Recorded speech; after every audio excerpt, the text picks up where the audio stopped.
तो part number 3 में आपका स्वागत है। मांग की लोच हम कर रहे थे। पार्ट नंबर 1, पार्ट नंबर 2 आपका कंप्लीट हो चुका है। पार्ट नंबर 3 में भी हम थ्योरी का ही पोर्शन करने वाले हैं, जो कि काफ़ी ज़्यादा इंपॉर्टेंट है आपके पेपर के पॉइंट ऑफ व्यू से, अगर देखा जाए एग्जाम के पॉइंट ऑफ व्यू से देखा जाए। ठीक है, यहाँ पे हमारे पास है मांग को प्रभावित करने वाले कारक, या मांग की लोच को प्रभावित करने वाले कारक, या मांग की लोच को निर्धारित करने वाले कारक क्या होते हैं।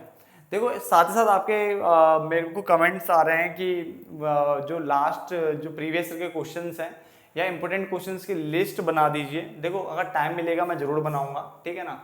सुबह से लेकर शाम तक पढ़ाने के बाद टाइम नहीं बचता है, ये तो जैसे तैसे थोड़ा थोड़ा करके आपने देखा भी होगा। वीडियोस के पार्ट्स ज्वाइन कर करके वीडियोस कंप्लीट करता हूँ मैं। काफ़ी सारी वीडियोस ऐसी होगी जो छोटे छोटे पार्ट्स करके ना जोड़े हुए होंगे मैंने, ठीक है, बीच में। तो क्योंकि टाइम थोड़ा कम मिलता है, इसीलिए थोड़ा ये दिक्कत आती है, ठीक है ना। बट अगर टाइम मिलेगा तो मैं इंपॉर्टेंट क्वेश्चंस आपको जरूर बताऊंगा माइक्रो इकोनॉमिक्स के, ठीक है ना। खासकर माइक्रो स्टैट के तो गोल गोल घूमते क्वेश्चन आपको पता ही है, ठीक है। न्यूमेरिकल एंड ऑल होता है तो वहां जाता वो नहीं है जरूरी, जबकि जितना जरूरी कितना है माइक्रो के। तो माइक्रो के इंपॉर्टेंट क्वेश्चन मैं जरूर बताऊंगा, और स्टैट के जो थ्योरी के जो क्वेश्चंस आते हैं वो भी मैं बता दूंगा, टेंशन मतलब। बट आप न्यूमेरिकल बोलोगे, न्यूमेरिकल भी टिक लगा दो, तो ऐसा पॉसिबल नहीं है। न्यूमेरिकल आपको सारे प्रैक्टिस करने पड़ेंगे, कुछ भी पेपर में पूछा जा सकता है, ठीक है ना।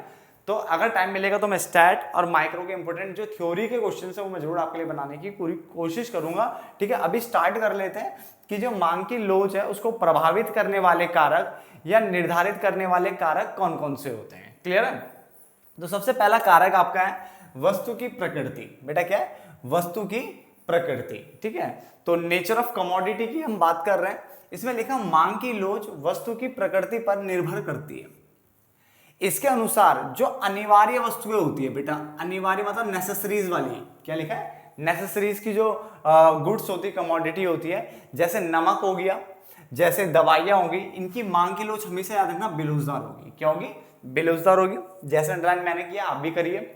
साथ ही साथ क्योंकि लिखा है क्योंकि कीमत में परिवर्तन का इन वस्तुओं के ऊपर ज्यादा प्रभाव नहीं पड़ता, यानी अगर इनकी कीमत में परिवर्तन भी आ जाए तो भी इनकी मांग पे ज्यादा कोई फर्क नहीं पड़ता। तो पहला ही पॉइंट हमारा ये था कि वस्तु की प्रकृति। तो मैंने कहा अगर आपकी वस्तुएं अनिवार्य वस्तुएं हैं तो कीमत में परिवर्तन का इन पे ज्यादा फर्क नहीं पड़ेगा।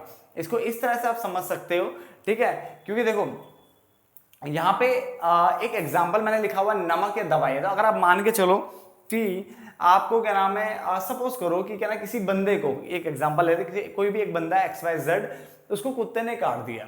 अब कुत्ते ने काट दिया तो मान लो एक इंजेक्शन लगना है, जो कि सपोज करो एक तरह से हम एज्यूम कर लेते हैं कि 1500 रुपए का एक इंजेक्शन है। कितने का? 1500 रुपए का एक इंजेक्शन है। और डॉक्टर ने कहा टेंशन मतलब इस बार अब से हम क्या नाम है एक ही इंजेक्शन लगता है, वो 1500 रुपए का लगेगा मगर महंगा इंजेक्शन है। हमने कहा ठीक है कोई बात नहीं। तो डॉक्टर ने कहा चलो, बट देखो ये पिछले जो कुछ टाइम पहले तक ये जो इंजेक्शन था 1500 रुपए का था, और अब ये इंजेक्शन जो है 100 रुपए का हो गया है। तो क्या आप ये बोलते हो कि ओहो अब सस्ता हो गया इंजेक्शन, तो चलो मुझे 15 इंजेक्शन ठोक दो कि 1500 रुपए में 15 इंजेक्शन तो लग ही सकते हैं। तो क्या आप ऐसा बोलते हो? नहीं। यानी इसका मतलब क्या हुआ कि प्राइस के कम होने पर भी इनकी डिमांड नहीं बढ़ा सकते, क्योंकि मेडिसिन जितनी चाहिए होगी बेटा उतनी तो लोगे ना, चाहे प्राइस कम हो चाहे ज्यादा हो। क्या अगर बुखार आ रहा है और दवाइयां सस्ती हो गई तो क्या ऐसे पकड़ के दवाई खा जाओगे क्या? सारी नहीं खाओगे। तो वही कॉन्सेप्ट नमक पे भी लगता है। जैसे नमक का भी देखो, नमक में क्या है, अगर नमक आपका बहुत सस्ता हो जाए, पहले मान लो अभी एक थैली नमक की 50 रुपए की आती है, सपोज हम एक एग्जांपल ले लेते हैं यहाँ पे भी कि 50 रुपए की थैली आती है, और अगर मान लो नमक आप 10 रुपए की थैली कर देंगे, तो क्या तुम अभी 3 चम्मच डाल लेते हो कि आप 10 चम्मच डालोगे क्या? ऐसा थोड़ी ना है। फिर तो मम्मी क्या झाड़ू और डंडा लेके आएगी और आपको ढंग से कूट पीट के बराबर कर देगी, ठीक है ना। क्योंकि आपको इतनी भी होश नहीं है कि जब नमक के प्राइस अगर घटते भी हैं तो भी इसकी डिमांड बढ़ाएंगे नहीं, इनकी डिमांड पे ज्यादा फर्क नहीं पड़ेगा। बात समझ गए ना। नमक हो गया, दवाइयां हो गई, ये ऐसी चीजें हैं जिनके प्राइस में अगर परिवर्तन हो भी जाए तो भी इनकी मांग में ज्यादा परिवर्तन नहीं होता है। बात समझा गया ना। तो इसने बोला इसके विपरीत जो विलासिता की वस्तुएं होती हैं, विलासिता मतलब होता है लग्जरीज आइटम। अगर एसी है, फर्नीचर है, इस टाइप की चीजें हैं, ठीक है ना, जो दिखावटी टाइप की चीजें होती है, दिखावटी आइटम्स होती है, इनकी कीमतों में परिवर्तन करके देख लो जरा, आप सस्ता करके देख लो भाई साहब, लोग ना खाना पीना छोड़ देंगे बट इनको लेने के लिए दौड़ते हुए आएंगे, ठीक है ना। तो यहाँ पे होता है इनको महंगा करके देख लो, लोग लेंगे ही नहीं। तो ऐसा कुछ कॉन्सेप्ट यहाँ पे है कि इसके विपरीत विलासिता की जो वस्तुएं होती है, जैसे एसी, फर्नीचर हो गया, इनकी मांग जो है वो अधिक लोजदार होती है। क्या होती है? अधिक लोजदार होती है, क्योंकि इनकी कीमत में मामूली सा परिवर्तन भी अगर आता है तो उनकी मांग में अधिक परिवर्तन आ जाता है। इनकी मांग में क्या आता है, अधिक परिवर्तन आ जाता है। तो ध्यान से समझिए पहला पॉइंट कि सारे इंपॉर्टेंट है। पहला वस्तु की प्रकृति, तो वस्तु की प्रकृति भी मांग की लोच को प्रभावित करती है। पहला, अनिवार्य वस्तुओं की मांग की लोच बेलोजदार होती है क्योंकि इनकी कीमत में परिवर्तन करने के बावजूद इनकी मांग में ज्यादा कुछ फर्क नहीं पड़ता है। जबकि जो विलासिता की वस्तुएं होती हैं इनकी मांग की लोच लोचदार होती है, अधिक लोचदार होती है, क्योंकि इनकी कीमत में अगर आप मामूली सा भी परिवर्तन करोगे तो उनकी डिमांड है, जो उनकी जो मांग है उसमें ज्यादा परिवर्तन आता है, या तो मांग बढ़ जाएगी या तो मांग कम हो जाएगी। क्लियर हो गया? तो आप इस तरह से देखो, मैंने ये भी बना रखा ताकि आपको समझ में आ जाए इसके अंदर लिखा क्या है कि अनिवार्य वस्तुओं की मांग की लोच बेलोजदार होती है, ये लिख लो, चाहे इकाई से कम लोचदार लिख लो, बात एक ही है। इकाई से कम लोचदार वही ईडी, ठीक है, ED less than 1, ED less than 1 ये लिख लो चाहे तो, ठीक है ना। या विलासिता की वस्तुओं में क्या लिखा हुआ मैंने, ये लग्जरीज आइटम होती है, लोचदार होता है, यानी इकाई से अधिक लोचदार, इसको हम लिखेंगे ईडी ग्रेटर देन 1। बात को समझने की कोशिश करना। पहला वाला क्या है, अनिवार्य वस्तु बेलोजदार, इसको बेलोजदार लिख लो चाहे इकाई से कम लोचदार लिख लो, एक ही बात होता है। ईडी लेस देन 1, और ये हमारा क्या है, विलासिता की जो वस्तुएं होती है, लग्जरीज आइटम मैंने लिखा हुआ है यहाँ पे, ये लोचदार होती है बेटा, इकाई से अधिक लोचदार, इसको हम बोलते हैं ईडी ग्रेटर देन 1। क्लियर हो गया? देन अगला पॉइंट है समय अवधि। क्या है? समय अवधि। तो इसके अनुसार अगर आपके यहाँ अल्पकाल चल रहा है बेटा, क्या चल रहा है, अल्पकाल। अल्पकाल मतलब होता है शॉर्ट पीरियड, यानी आपका जो टाइम है वो कम है। तो टाइम जब कम होता है तो मांग की लोच भी क्या होती है, बेलोजदार होती है। वो मैंने यहाँ पे भी लिखा है, अल्पकाल में मांग की लोच बेलोजदार होती है। जबकि जो दीर्घकाल होता है, यानी जब लंबा टाइम होता है, लॉन्ग टाइम होता है, उस टाइम पे मांग की लोच क्या होती है, लोचदार होती है। ठीक है ना, क्योंकि जो दीर्घकाल में उपभोक्ता है अपनी आदत में सरलता से परिवर्तन ला सकता है। बात समझ गया? अगर मान के चलो इमरजेंसी, अभी कभी ये काम करना जरूरी, तो अगर अभी कभी करनी जरूरी है फिर तो कीमत को आप देखोगे नहीं, कीमत बढ़े या घटे आपको ज्यादा फर्क नहीं पड़ेगा। तो अभी कभी बिल्कुल जल्दीबाजी वाला काम होगा अल्पकाल वाला, तो मांग में और कीमत में परिवर्तन कितना भी ऊपर नीचे कर लो, मांग में ज्यादा परिवर्तन नहीं आएगा। भाई जो करना है वो तो करना ही पड़ेगा ना, मांग क्योंकि इमरजेंसी है, जल्दीबाजी है, तो जल्दीबाजी में बेरोजगार होती है। बट अगर आपके पास टाइम ही टाइम है और तो फिर आप सोच सकते हो, ठीक है, फैसला ले सकते हो, तो ऐसे केस में क्या मांग की लोच लोचदार हो जाती है। अब बेलोजदार लिखा तो बेलोजदार का मतलब समझ जाना, इकाई से कम लोचदार, और लोचदार का मतलब होता है इकाई से अधिक लोचदार। तो ये पहले वाला इकाई से कम लोचदार, ये इकाई से अधिक लोचदार। क्लियर हो गया? नोट डाउन करिए फटाफट से। तो अब अगला पॉइंट देखिए। देखो एक्चुअली क्या है, मैं थोड़ा काफी थका हुआ हूँ, तो कुछ अगर वर्ड्स इधर उधर हो रहे हो तो सॉरी उसके लिए, ठीक है ना। बट कोशिश है कि मैं सारे वर्ड सही से पढ़ रहा हूँ, ठीक है। अभी प्रतिस्थापन या स्थानापन्न वस्तु की उपलब्धता, ठीक है, यानी सब्स्टिट्यूट गुड्स की अवेलेबिलिटी की बात कर रहे हैं कि जो सब्स्टिट्यूट गुड्स है वो अवेलेबल है या नहीं है। पहले तो सब्स्टिट्यूट गुड्स होता क्या है ये आपको पता होना चाहिए बेटा, मैं एक बार बता रहा हूँ आपको। जब आप एक वस्तु को दूसरी वस्तुओं के बदले में, एक वस्तु को दूसरी वस्तु के बदले में उपयोग कर सकते हो तो उसे क्या कहते हैं, प्रतिस्थापन वस्तु कहते हैं। जैसे चाय के बदले कॉफी, चाय के बदले कॉफी हो गया, ठीक है ना। तो इसको पेप्सी के बदले कोका कोला हो गया, कोक होता है ना वो।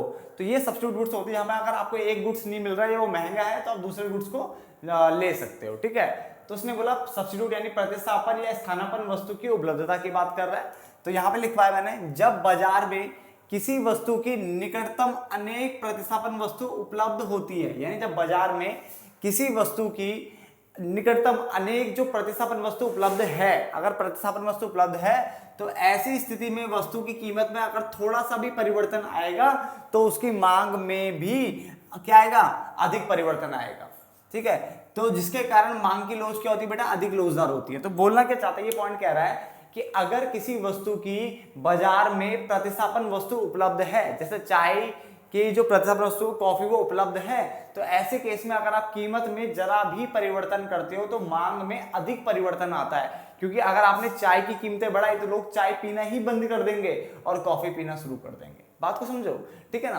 तो उसका मतलब क्या हुआ कि जब बाजार में किसी वस्तु की निकटतम अनेक प्रतिस्थापन वस्तु उपलब्ध होती है तो ऐसी स्थिति में वस्तु की कीमत में थोड़ा सा परिवर्तन उसकी मांग में अधिक परिवर्तन लाता है, जिसके कारण उसकी मांग की लोच अधिक लोचदार होती है। पॉइंट समझ में आ गया। मगर इसके विपरीत यदि किसी वस्तु की बाजार में प्रतिस्थापन वस्तु उपलब्ध नहीं है, यानी कोई भी सब्स्टिट्यूट गुड्स वहां पे अवेलेबल नहीं है, तो ऐसी स्थिति में वस्तु की मांग में अनिवार्यता का गुण आ जाता है बेटा। कि अनिवार्य हो गया। सपोज करो कि अगर मार्केट में मान लो खाली सिर्फ पेप्सी होता, कोका कोला होता ही नहीं, तो फिर बेटा फिर पेप्सी तो अगर मान लो कोई डिमांड करा कि मुझे पेप्सी पीनी, तो बेटा फिर देनी ही पड़ेगी ना पेप्सी, फिर तो आपको खरीद के लानी पड़ेगी पेप्सी उसको पिलाने के लिए, जो आपका जिद्दी दोस्त है कि मुझे पेप्सी पिलाओ। अब मान लो पेप्सी के बदले कोई दूसरा है नहीं मार्केट में अवेलेबल कोई गुड मतलब ड्रिंक, तो आपको पेप्सी किसी भी कीमत पे पिलानी पड़ेगी। तो फिर वो तो अनिवार्य हो गया ना कि यार अब तो चाहिए, और जहाँ पे चाहिए आ जाता है वहां तो फिर प्राइस कम हो या ज्यादा हो उसको मतलब देखा नहीं जाता, भाई आपको डिमांड तो करनी है, चाहे प्राइस फिर कम हो चाहे ज्यादा हो, प्राइस से ज्यादा कोई फर्क इसमें नहीं पड़ता। समझ में आ गया? तो ऐसे में मांग की लोच बेरोजगार हो जाएगी। जहां पे जिद आएगी हमेशा ना वो बेरोजगार है। जैसे हमने पहला पॉइंट किया था, पहला पॉइंट में मैंने कहा था कि जो नमक है, मेडिसिन है, भाई जितना चाहिए होगा उतना ही लोगे, चाहे प्राइस कम हो चाहे ज्यादा हो, ज्यादा फर्क पड़ेगा नहीं। तो जिन पे ज्यादा फर्क नहीं पड़ रहा वो बेरोजगार। और वहीं पे टीवी, फ्रिज, एसी ये सस्ते करके देखो सबके सब लेके आ जाएंगे, नहीं, ठीक है। तो ये होती है इनकी लोचदार। तो नमक, दवाइयाँ, इन टाइप की जो अनिवार्य वस्तु होती है ये बेरोजगार, और जो विलासिता की जो वस्तुएं नहीं, जो लग्जरीज आइटम होती है इनकी होती है लोचदार। ये पढ़ा था। फिर हमने शॉर्ट रन लॉन्ग रन वाला पढ़ा था, शॉर्ट पीरियड लॉन्ग पीरियड वाला। अल्पकाल में हमेशा इतना बेरोजगार होगी और दीर्घकाल में क्या होगी, हमेशा लोचदार होगी, कि टाइम मिलता है चेंज करने का अपने आप को, ठीक है। ऐसी अगर प्रतिस्थापन वस्तु बाजार में उपलब्ध है तो बेटा लोचदार है, फिर तो कोई दिक्कत ही नहीं है, फिर तो लोचदार है। इसकी डिमांड कम उसकी बढ़ जाएगी, ऐसे चलता रहेगा। तो जहां डिमांड कम ज्यादा ये सब चल रहा है तो वो लोचदार हो जाता है। बट अगर बाजार में प्रतिस्थापन वस्तु उपलब्ध नहीं है, आपको वही लेना पड़ेगा किसी भी कीमत पर, तो फिर समझ लो बेरोजगार है, ढीठपना आ जाएगा, जिदपना आ जाएगा। क्लियर हो गया? देन अगला पॉइंट है चौथा, उपभोक्ता की आदत। अब हैबिट की बात कर रहा है, हैबिट किसकी, कंज्यूमर की हैबिट की बात कर रहा है। तो जब उपभोक्ता को किसी वस्तु का उपयोग करने की आदत पड़ जाती है, यानी किसी उपभोक्ता को कोई भी वस्तु को उपयोग करने की या उपभोग करने की आदत पड़ जाती है, तो ऐसी स्थिति में वस्तु की मांग हमेशा मिलेगी बेरोजगार। कि जहां आदत पड़ गई, जिद आ गई, वहां समझ लो हमेशा बेरोजगार है। जैसे आपका अगर मान लो आपको आदत पड़ी है कि रात को खाना खाने से पहले आपको जब तक आपने बोतल नहीं चढ़ाई पूरी तब तक आपको क्या चैन ही नहीं मिलता, या 2 बोतल जब तक नहीं चढ़ाई आपको चैन ही नहीं मिलता। तो आपकी आदत बन चुकी है, आपको 2 बोतल पीनी है तो पीनी है। तो ऐसे केस में जब किसी को आदत पड़ जाती है, ऐसे केस में कीमत कम भी करोगे ना उस शराब की कीमत कम भी करोगे तो भी आपको आदत तो 2 ही बोतल की थी ना, तो ज्यादा से ज्यादा थोड़ा सा ऊपर पी लोगे, बट ज्यादा नहीं पी पाओगे क्योंकि आपको आदत ही 2 बोतल की है। बात है, तो कीमत चाहे कम कर लो चाहे ज्यादा कर लो, आपको पीनी फिर भी कितनी है, 2 बोतल, ज्यादा थोड़ा सा ऊपर थोड़ा नीचे हो जाता, ज्यादा नहीं होता फर्क, तो ज्यादा फर्क पड़ेगा ही नहीं। तो ऐसे केस में बेरोजगार हो गया। बट अगर मान लो आपको आदत नहीं है, ठीक है, आपको मान लो पीने की आदत बिल्कुल भी नहीं है, ठीक है, और ऐसे केस में क्या है, अगर आपको क्या है, जब मिल जाता तो पी लेते हैं, नहीं मिलता तो कोई ज्यादा दिक्कत वाली ऐसी कोई बात नहीं है। तो ऐसे केस में अगर कीमत कम कर दी ना, तो आप बोलोगे यार सस्ती हो रही है आजकल, तो लाके रख देते घर में खूब सारी, ठीक है ना, पीते रहेंगे आराम से। तो ऐसे केस में मांग की लोच क्या लोचदार रहेगी। तो अगर आदत नहीं है तो लोचदार, क्योंकि वहां पे बंदा ज्यादा लेने की सोचेगा, कम लेने की सोचेगा, कहां पे, जहां पे आपको आदत नहीं है। बट जहां पे आपको आदत पड़ गई है, भाई लेना ही लेना है, तो ऐसे केस में फिर कीमत में कितना भी परिवर्तन आ जाए, मांग में परिवर्तन ज्यादा देखने को नहीं मिलेगा। आप मांग करोगे क्योंकि, ठीक है ना। तो क्या लिखा है, जब उपभोक्ता को किसी वस्तु का उपयोग करने की आदत पड़ जाती है तो ऐसी स्थिति में वस्तु की जो मांग है वो बेरोजगार हो जाती है। इसके विपरीत आदत ना होने पर, अगर आपको आदत नहीं है तो मांग क्या होती है, अधिक लोचदार होती है। उदाहरण के लिए, यदि एक उपभोक्ता तंबाकू, शराब या नशीली वस्तुओं का सेवन करता है कि यार उसको ना तंबाकू खाना है, उसको जब तक वो क्या नाम है 2-3 पुड़िया ना खा लेता तो चैन नहीं मिलता, तो भाई साहब फिर कीमत चाहे बढ़ा लो कम कर लो, उसने 2-3 पुड़िया ही खानी है, वो ज्यादा नहीं खाएगा, टेंशन मत लो। आदत पड़ने पर कभी भी बंदा ना ज्यादा नहीं खाता, जितनी आदत होती है उतना ही खाता है, ठीक है ना। आदत मतलब लत, तो लत में जितना बड़ी है ना कि आपको 2 पैकेट गुटखा के खाने तो खाने हैं, तो फिर बेटा फिर 2 ही खाएगा। सिगरेट की आदत होती है बहुतों को, ठीक है ना। तो जब भी किसी को कोई चीज की आदत पड़ जाएगी तो समझ जाना वो बेरोजगार है बेटा। आदत होने पर बेरोजगार ही होगा, और आदत नहीं है तो लोचदार होगा, क्योंकि फिर आप ज्यादा लेने की कोशिश करोगे। बस समझ आ गया ना। तो फटाफट से नोट डाउन करो से भी। तो अगला पॉइंट देखिए, 5वां पॉइंट में क्या लिखा हुआ है कि वस्तु के अनेक उपयोग, ठीक है। 4 पॉइंट हमारे कंप्लीट हो गए थे। 5वें पॉइंट में लिखा वस्तु के अनेक उपयोग। लिखा है जिन वस्तुओं के अनेक उपयोग संभव है, यानी जिनके बहुत सारे उपयोग है, उनकी मांग की लोच होती है बेटा, वो क्या होती है, लोचदार होती है, ठीक है। जैसे दूध, बिजली। तो दूध, बिजली ऐसी चीजें हैं जिनके बहुत सारे उपयोग है। जैसे दूध से आप दही बना सकते हो, आप उससे क्या नाम है घी बना सकते हो वगैरह वगैरह बतेरी चीजें, ठीक है ना। ऐसी बिजली का यूज आप बहुत सारी चीजों को चलाने के लिए कर सकते हो। जिन चीजों के बहुत सारे उपयोग है हमेशा उनकी मांग की लोचदार होती है, याद रखना, ठीक है ना। जबकि इसके विपरीत जिन वस्तुओं का केवल एक ही उपयोग होता है, यानी सिर्फ एक ही उपयोग है या फिर एक या ज्यादा दो उपयोग है, बहुत कम मतलब कुछ ही उपयोग होते हैं, तो ऐसी वस्तुओं में अनिवार्यता का गुण आ जाता है। और जिनमें अनिवार्यता का गुण आ जाता है कि भाई करना ही करना है या जिद आ जाती है, तो ऐसी वस्तु की मांग की लोच क्या होती है बेटा, बेरोजगार होती है। तो मैंने क्या बोला, जिनके अनेक उपयोग है उनकी मांग की लोच लोचदार होगी, और जिनके क्या है एक या फिर कुछ ही उपयोग है, एक आध है ना, तो उनकी मांग की लोच क्या होती है, उनकी मांग की लोच बेरोजगार होती है। जैसे कागज के कुछ ज्यादा उपयोग नहीं है, ऐसा बुक में बेटा लिखा हुआ है, तो मैं पॉइंट बता रहा हूं आपको। जैसे कागज की जो उपयोग है वो कुछ ही उपयोग है, तो अगर इनकी उसमें देखा जाए, क्या नाम है, दूध बिजली के पॉइंट ऑफ व्यू से देखा जाए, तो कागज की जो लोच होगी ना, मांग की लोच, वो बेरोजगार होगी। अगर इसके कंपैरिजन में देखा जाए कि दूध बिजली के तो भाई साहब लोचदार होती है क्योंकि इसमें बहुत सारे उपयोग है, इसके मुकाबले कागज की जो मांग की लोच होगी वो बेरोजगार होगी। कागज के इतने उपयोग नहीं है जितने उसके बतेरे हैं बाकी वालों के, इन दोनों के, ठीक है ना। अब वस्तु के अनेक उपयोग संभव है तो लोचदार, वस्तु के अनेक उपयोग संभव नहीं है तो बेरोजगार। देखो मैं ये जो दो पॉइंट नीचे लिख रहा हूँ, ये क्यों लिख रहा हूँ, ताकि पेपर के टाइम पे लास्ट पॉइंट पे ना आप सिर्फ इनको भी देखोगे ना तो भी आपको समझ में आ जाएगा अंदर क्या लिखा है, इसलिए प्लीज ये जरूर लिखना, है ना। उसके बाद अगला पॉइंट है उपभोग का स्थगन या मांग का स्थगन या स्थापना की संभावना। तो ये होता क्या है स्थगन, मतलब होता है पोस्टपोन करना। क्या भविष्य के लिए किसी चीज को पोस्टपोन कर सकते हो, जैसे मान लो मुझे आइसक्रीम खानी थी बट मेरे पास पैसे नहीं है, या फिर क्या नाम है कोई भी कारण से मुझे क्या नाम है उसको रोकना पड़ रहा, भविष्य के लिए टालना पड़ रहा कि बाद में ले लूंगा, अभी मेरे पास एसी के पैसे नहीं, मैं बाद में एसी खरीद लूंगा। तो जिनको भविष्य के लिए स्थगित मतलब होता है टालना, ठीक है, स्थगित मतलब टाला दी, स्थगित ही है एक तरीके से। तो उपभोग का स्थगन या मांग का स्थगन बोल लो या स्थापना की संभावना। तो जब एक वस्तु का उपयोग या फिर उपभोग, जो मर्जी लिख लो, जब एक वस्तु का उपयोग या उपभोग भविष्य के लिए स्थगित किया जा सकता है, यानी आपको भविष्य के लिए टाल सकते हो, भविष्य के लिए टाल सकते हो, भविष्य के लिए टाल सकते हो, तो ऐसी स्थिति में मांग की लोच जो होगी वो लोचदार होती है। क्या होती है, लोचदार, अधिक लोचदार होती है। जिनको आप पोस्टपोन कर सकते हो उनकी मांग की लोच हमेशा अधिक लोचदार होगी। जैसे विलासिता की वस्तुएं, अब जैसे एसी, फ्रिज, टीवी, ये जो होती है, ठीक है, अगर मेरे पास अभी नहीं है तो बाद में खरीद लूंगा, तो अगर अभी नहीं खरीदना तो मांग जो होगी कम हो जाएगी, अब बाद में खरीदूंगा मांग उस टाइम पे बढ़ जाएगी, तो मांग में परिवर्तन आ रहा है ना, तो ये इसका मतलब ये लोचदार वाला केस है। मगर इसके विपरीत जिन वस्तुओं का उपयोग या उपभोग भविष्य के लिए टाला नहीं जा सका, यानी स्थगित नहीं किया जा सकता, ऐसी वस्तुओं की मांग की लोच क्या होती है, बेरोजगार होती है। क्योंकि जिनको टाला, अब जैसे मान लो किसी को कुत्ते ने काटा, अब उसको इंजेक्शन लगाना, इंजेक्शन पड़ रहा है 1500 रुपए का, अब आपके पास 1500 नहीं, आप कह रहे छोड़ो ना, जिस दिन पैसे होंगे उस दिन लगवाऊंगा, बेटा तब तक तो मर जाएगा।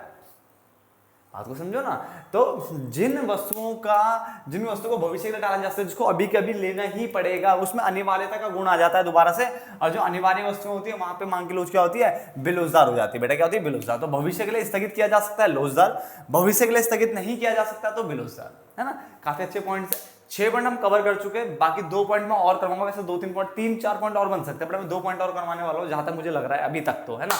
बट वो मैं नेक्स्ट पार्ट में कराऊंगा, क्योंकि ये वीडियो ऑलरेडी ज्यादा हो चुकी है, 15-17 मिनट की हो चुकी होगी, और ज्यादा बड़ी वीडियो बनाना पसंद नहीं है क्योंकि बच्चे उसमें बोर हो जाते हैं, है ना। तो पार्ट नंबर 4 में मिलते हैं, जिसमें हम बाकी के पॉइंट करेंगे और न्यूमेरिकल पोर्शन भी करना शुरू कर देंगे। ठीक है, धन्यवाद दोस्तों।